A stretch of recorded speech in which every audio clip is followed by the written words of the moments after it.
इसको जिसने मारा सच कह रहा हूँ उनको फांसी है, वो उम्र कैद की सजा चाहिए मेरे को, बस यही चाहिए, बस मेरे पापा का इंसाफ चाहिए मेरे को। हमें प्रदीप और राहुल, रवि और एक भारत, चारों हमें जिंदा या मुर्दा हमारे आंखों के सामने चाहिए। दिल्ली का नेता कैसा हो, Delhi police, Delhi police, Delhi police, police ने वर्दी के अंदर गुंडे पाल रखे हैं। कोई पुलिस वाला आरोपी है तो ऐसा नहीं होना चाहिए बिल्कुल भी कि जो न्याय के लिए पीड़ित परिवार आके उन्हें रोडों पे खड़ा होना पड़े, ऐसे कैंडल मार्च निकालना पड़े। हम 24 घंटे इनका साथ दे रहे हैं हर चीज में, जिसको भी अरेस्ट करने के लिए जो भी इसके लिए निर्दोष, तो वो है निर्दोष, उसको सजा दिलाएंगे हम। जब तक ये जो घट रहा है हमारे साथ, तो ये जब तक ये पुलिस वालों के घर में नहीं होगी, जब तक ये पुलिस वाले कुछ भी नहीं कर पाएंगे। परिवार तड़पता रहा लेकिन शव को हाथ नहीं लगाया। कहा कि जब तक इंसाफ नहीं मिलेगा, जब तक महेश के अपराधियों को सजा नहीं मिलेगी, तब तक हम लोग शव नहीं उठाएंगे। सटीक खबरों का सीधा असर। आप देख रहे हैं एनसीआर समाचार, सच्ची और पक्की खबरें। लगातार महेश के लिए इंसाफ मांगता परिवार और आसपास के लोग, रिश्तेदार आज सब थाने की ओर चल पड़े हैं। एक बड़ा कैंडल मार्च निकाल रहे हैं। मैंने जैसे बताया कि 2 दिन पहले भी शव को पानी में भीगने दिया, मूसलाधार बारिश हो रही थी, उसके बावजूद परिवार तड़पता रहा लेकिन शव को हाथ नहीं लगाया। कहा कि जब तक इंसाफ नहीं मिलेगा, जब तक महेश के अपराधियों को सजा नहीं मिलेगी, तब तक हम लोग शव नहीं उठाएंगे। लेकिन आप सुन सकते हैं मेरे पीछे किस तरीके से नारे लगाए जा रहे हैं। दिल्ली का नेता कैसा हो, दिल्ली का नेता कैसा हो, दिल्ली का नेता कैसा हो, दिल्ली का नेता कैसा हो, Delhi police, Delhi police, Delhi police, Delhi police, Delhi police, हत्यारों को, हत्यारों को, हत्यारों को, हत्यारों को, हत्यारों को। देखिए जिस तरीके से प्रदीप राहुल जो दिल्ली पुलिस में ही तैनात हैं और बताते हैं कि पुलिस अफसर हैं, उसके बावजूद वो मास्टरमाइंड थे इस अपराध के, इस हत्या के, ऐसा परिवार का कहना है महेश के। क्या लगता है कि अब कोई इंसाफ होगा? दिल्ली में जिस तरीके से लगातार क्राइम बढ़ता जा रहा है, हर दिन लोग तड़प रहे हैं और इस तरीके से प्रोटेस्ट निकालते हैं या फिर धरने पे बैठ जाते हैं। जैसे कि आपने देखा होगा, चाहे अपराध कैसा भी हो, चाहे वो बिल्डिंग गिरने के बाद किसी की मौत हो जाए, उसके बाद भी लोग शव लेने से इनकार कर देते हैं।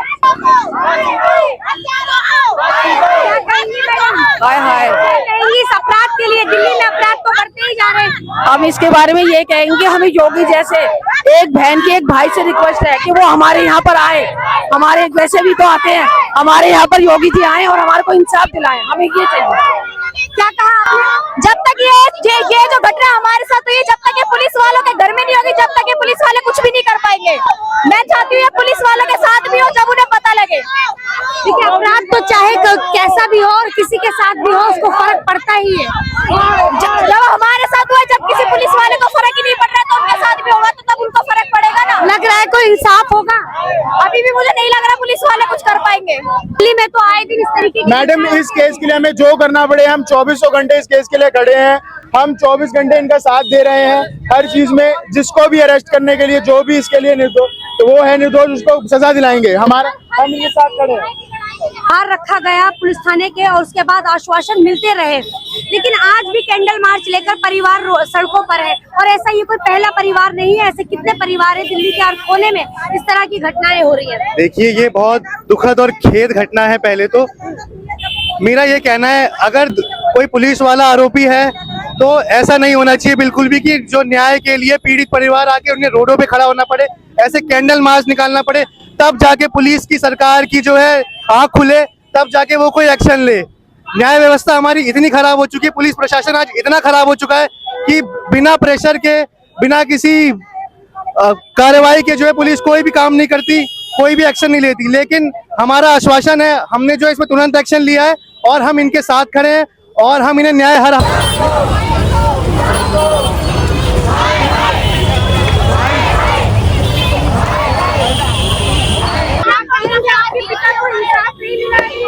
बस मेरे को इंसाफ चाहिए, जिसको जिसने मारा, सच कह रहा हूँ, उनको फांसी है, वो उम्र कैद की सजा चाहिए मेरे को, बस यही चाहिए।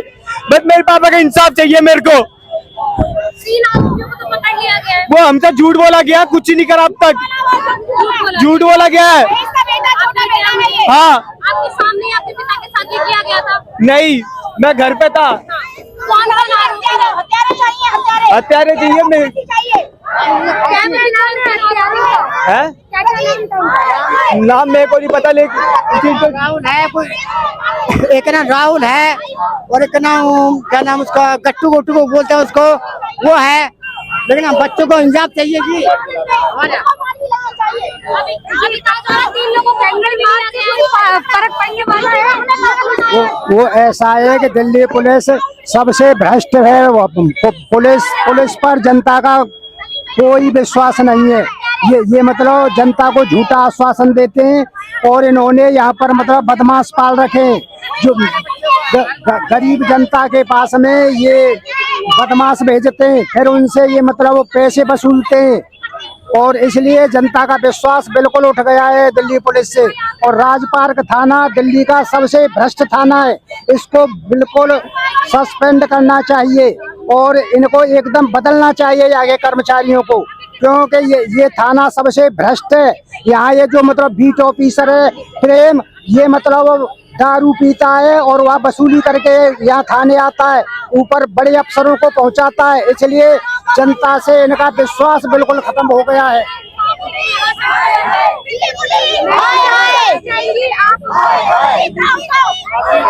पुलिस वालों ने हत्यारों के परिजन को सेफली बाहर निकाला, उन्हें अरेस्ट करने की बजाय उन्हें छोड़ दिया, उन्हें सेफली निकाला।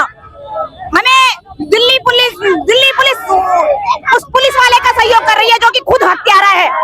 हमें प्रदीप चाहिए, प्रदीप गिरफ्तार किया गया है, प्रदीप बंद नहीं हुआ, हमें प्रदीप चाहिए। प्रदीप हत्यारा है, सबसे गैंगस्टर प्रदीप है जो कि पुलिस की वर्दी में गुंडा है, गुंडा पुलिस की वर्दी में गुंडा प्रदीप। हमें प्रदीप चाहिए, प्रदीप को फांसी लगनी चाहिए। ओके, पुलिस ने वर्दी के अंदर गुंडे पाल रखे हैं जो कि पुलिस वालों ने उसके परिजनों को भी रिहा कर दिया, सेफली निकाल दिया, उन्हें अरेस्ट करने की बजाय छोड़ और दिया उनको, और हमें गुमराह किया कि हमने उनको पकड़ लिया है, लेकिन किसी को नहीं पकड़ा। मास्टरमाइंड प्रदीप है, मास्टरमाइंड प्रदीप है। प्रदीप को फांसी लगनी चाहिए और उसके साथ में उसके दोनों भाइयों को और क्या कहते हैं मौसी के लड़कों को, जो भी गैंग में शामिल थे, सबको फांसी लगनी चाहिए। महेश की लाश को आपने बाहर रखा, पानी में भीगने दिया, तब भी पुलिस वालों को बिल्कुल शर्म नहीं आई। पुलिस वाले खुद गुंडे हैं, खुद मिले हुए हैं, बिकाऊ हैं, इसलिए दिल्ली पुलिस हाय हाय, हमें इंसाफ चाहिए और आज हम बिल्कुल नहीं हटेंगे, हमें इंसाफ चाहिए। FIR में भी किसी भी मुजरिम का नाम दर्ज नहीं है FIR के अंदर भी। महेश की पत्नी यहाँ पर मौजूद है। महेश के शव को पानी में भीगने दिया, रोड पर खड़े रहे, आप तड़पते रहे, क्या दिल्ली पुलिस ने कोई एक्शन नहीं लिया? 3 लोगों को गिरफ्तार किया। मैम वीडियो दिखाया, हमने वीडियो कॉल पे दिखाया ना, सामने जाके दिखाया ना, हमें बताया कहाँ पर है, कौन से थाने में दिखाया तो सही, हमें नहीं दिखाया उन्होंने, हमें कहीं दिखाया उन्होंने, बस वीडियो कॉलिंग दिखा देता, वीडियो कॉलिंग पर वीडियो कॉलिंग झूठी। राहुल प्रदीप को, राहुल प्रदीप को, राहुल प्रदीप को, भरत को, भरत को, भरत को, Rekha Gupta, Rekha Gupta, Rekha Gupta, Rekha Gupta, Delhi police, Delhi police, Delhi police, Pradeep Rahul को, देखिए धीरे धीरे थाने की ओर बढ़ रहे हैं लोग, रोड को जाम कर रखा है। ऐसे ही जब बॉडी को पानी में रखा गया, जब बारिश पड़ रही थी, भीगती बारिश में शव को वहीं छोड़ दिया गया और तब भी इंसाफ मांगा गया था, तब भी इंसाफ नहीं मिला गया। अब थाने के बाहर इस तरीके से नारे लगाना दिल्ली पुलिस के हाय हाय, और मैं आपको बता दूं रेखा गुप्ता को लेकर, दिल्ली पुलिस को लेकर और जितने अपराधी हैं उनका नाम लेकर इस तरीके से नारे लगाए जा रहे हैं। तो क्या लगता है कि इंसाफ मिलेगा जिस तरीके से दिल्ली में लगातार क्राइम बढ़ता जा रहा है?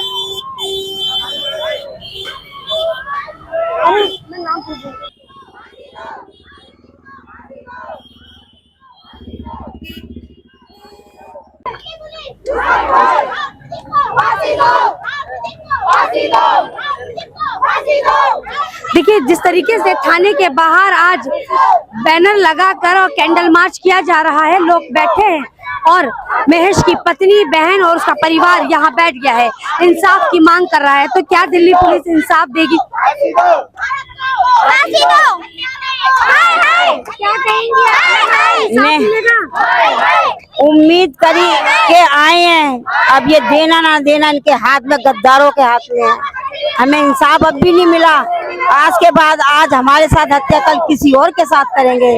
इसलिए हमें हाथ जोड़ से विनती है कि हमारे को सच्चाई का इंसाफ दे। इस बच्ची का क्या होगा, कौन इसकी रखवाली करेगा, कौन इसकी देखभाल करेगा? पूरी तरीके से घर उजड़ गया है। आज पूरे रिश्तेदार यहाँ पर मौजूद हैं।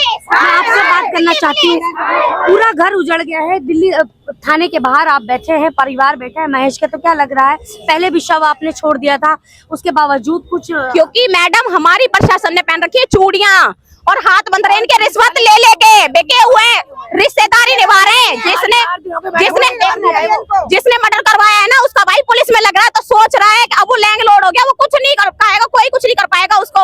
हमें प्रदीप और राहुल, रवि और एक भारत, चारों हमें जिंदा या मुर्दा हमारे आंखों के सामने चाहिए। अगर वो हमारे सामने नहीं आए ना, तो चाहे यहाँ 4 दिन हो जाए, चाहे 5 दिन हो जाए, चाहे 1 महीना हो जाए, हम यहाँ से जाएंगे नहीं। ये नहीं सोचे और केस जैसे फाइलों में दबे रह जाते तो ये भी दबा रह जाएगा। हम पे क्या एक मर गया हमारा और एक आध और मर जाएगा, कोई फर्क नहीं पड़ता, लेकिन हमें उनकी आत्मा को शांति जब दिलानी है, जब तक उनको इंसाफ नहीं मिलेगा तब तक उनकी आत्मा को शांति नहीं मिलेगी। हमें इंसाफ दिलाओ मैडम, हमें इंसाफ चाहिए। दुश्मनी थी, दुश्मनी घरेलू पानी वानी के ऊपर लड़ाई हुई है, कुछ भी नहीं। पानी के ऊपर उसकी और उनकी तो किसी से भी नहीं, जिसको मारा है ना उनकी किसी से भी कोई लड़ाई नहीं थी। वो इतने सीधे इंसान, ना किसी से बोलते ना कुछ, अपने काम से काम रखते हैं। मैडम बस इतना है, प्रदीप, राहुल, भरत और रवि, चारों हमें जिंदा या मुर्दा चाहिए, हमें दिलाओ, हमें इंसाफ चाहिए। से बाहर कोई भी अफसर नहीं आया है? नहीं आएंगे, बोला ना मैडम मैंने, कुत्ते हैं, कुत्ते हैं, कुत्ते हैं, चूड़ियां पहन पहन के बैठे हैं, चूड़ियां बिक गए, गड्डी की गड्डी दे रखी है, गड्डी की घंटी, रेंटों पे से 3-3, 4-4 लाख रुपए उठा के किराएदारों से एडवांस ले लेके थाने में भर के गया है वो जिसने मरवाया है कुत्ते ने। वो कहाँ से, दिल्ली पुलिस तो बिकी पड़ी है, कहाँ से कोई नहीं आएगा। सबके पैरों में मेहंदी लगी हुई है, चूड़ी पहन के बैठे हैं, थाने में बैठे बैठे मुजरा करते रहेंगे, लेकिन नहीं आएंगे बाहर निकल के। दिल्ली पुलिस, दिल्ली पुलिस, हाय नहीं जी, मैं उनकी छोटी भाई की वाइफ हूँ। मैडम हमारे साथ 3 बार हादसा हो चुका है, लेकिन इस बार भी पुलिस ने कोई कार्रवाई नहीं की। पुलिस हम जब भी आते हैं हमें झूठा दिलासा देती है और कह देती है कि जब हम कार्रवाई कर लेंगे, लेकिन उसके बाद हमें अभी तक कोई कार्रवाई नहीं हुई है हमारे साथ में। और हमारे साथ में जब भी धमकी दी जाती है, हम पुलिस के बाहर कई बार आए हैं, लेकिन उन्होंने आज तक कोई कार्रवाई नहीं की। वो हमें धमकी पे धमकी देता है। सर मैडम हमारे बच्चों को खतरा है, स्कूल जाते हैं हमारे बच्चे, सब जगह जाते हैं हमारे बच्चे, कहीं भी बोलते हैं हमारे बच्चे मम्मी हमारे को धमकी देता है मारने के लिए, कहीं भी जाते हैं, लेकिन हमारे बच्चे भी इस टाइम सेफ नहीं है मैडम कहीं भी। सर यहाँ गैंगवार चलता है मंगोलपुरी में, गैंगवार चलता है। हाँ गैंगवार चलता है, कैसे बहुत रोका जा सकता है इसे? ऐसे क्या, पुलिस वाले सुनते ही नहीं है, कुछ करते ही नहीं है। नशा वगैरह क्या सब चीज ही होता है यहाँ पर, कुछ नहीं करते, पैसे लेके बैठे हुए, आए दिन हत्या होती है यहाँ पर। लड़का जो मरा है ना इस टाइम में, ये कोई नशा नहीं करता, ना तम्बाकू ना बीड़ी ना तो कुछ भी नहीं, एक पैसे का तम्बाकू, उसमें नशा नहीं था कुछ भी। अपने काम पे पेट्रोल पंप काम करता था यहाँ मंगोलपुरी में ही, अपने घर से काम घर पे, बस और कोई नशा नहीं। लेकिन इस बच्चे को इंसाफ मिलना चाहिए मैम। देखो जी हम भी इसको बात को कह रहे हैं, प्रदीप को अरेस्ट करो, प्रदीप टूटा भारत, ये अरेस्ट होने चाहिए। पुलिस प्रदीप को बचा रही है।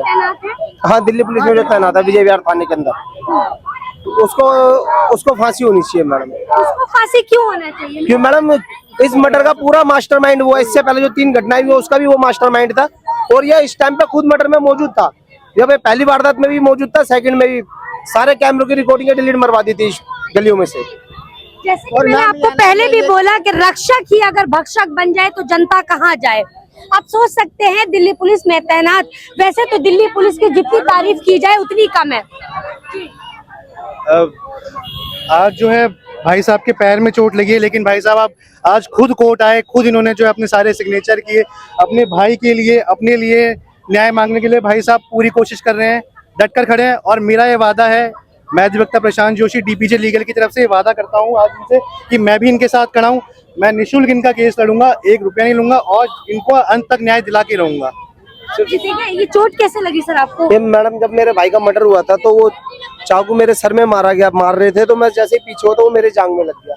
मेरे को छुड़ाने मेरा भाई आया बचाने, तो उसके भी चाकू से हमला करा, जिससे कि उसकी मौत हो गई मौके पे। पहले आप जख्मी हुए, फिर उसके बाद आपके भाई के ऊपर वार हुआ। हाँ, ऐसा नहीं था कि गली में इतने सारे लोग बैठे रहते हैं, आपकी कोई बचा सकता था, इस वारदात को टाला जा सकता था? मैडम वो टाइम ऐसा था कि मतलब खाने पीने का सबका टाइम होता है, सब अपने अपने घरों में। तो हमारे तो ताऊ के हम मातम के अंदर वहां पे बैठे हुए थे, 4 दिन हुए थे ताऊ को मरे हुए, हम तो वहां आराम से बैठे हुए थे। एकदम अचानक से आके अटैक कर दिया इन्होंने। इस तरीके के वाक़याएं जो है दिल्ली में आज देश की राजधानी दिल्ली में हर तरफ आपको सुनाई देंगे। ये जो शोर मेरे पीछे सुनाई दे रहा है, ऐसा शोर आपको हर कोने से दिखाई देगा, हर कैनों से सुनाई देगा। देखना ये है कि महेश को कब इंसाफ मिलेगा। 2 दिन बीत चुके हैं, लगातार परिवार वाले जद्दोजहद कर रहे हैं इंसाफ के लिए। देखिए, इस खबर में तो बस इतना ही। तब तक के लिए इजाजत दीजिए, नमस्कार।